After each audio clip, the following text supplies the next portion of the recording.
Joshua was a man whose faith did not waver, and his loyalty was rock solid. This man don't look at difficulty through the eyes of men, but through the eyes of him who make the impossible possible. This man put all his faith in God and didn't hold anything back, and God never disappointed him. He stood on the side of Moses against the rebellious Israelites. When he went in the land and saw the giants, he wasn't afraid to fight them because he knew that God was with him. And because God was with him, he was more than able to defeat them. He wasn't afraid to cross the mighty river Jordan, and he didn't turn back when he saw the mighty walls of Jericho. As long as God gave the word, he marched forward through every difficulty. He defeated all the enemies and secured the land for his people. People followed Joshua all the days of his life and served the God of their fathers.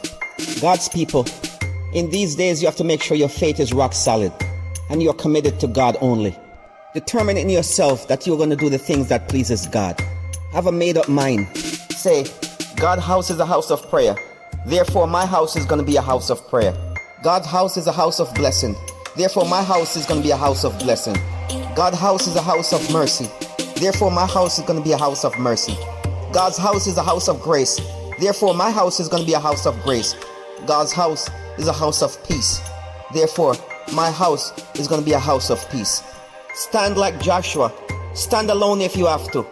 Joshua lived the life he preached and preach a life he lived. We need men like Joshua whose faith is solid and whose heart beat only to serve God. Men who will stand up and say to the world, you may live as you may, but as for me and my house, we will serve the Lord.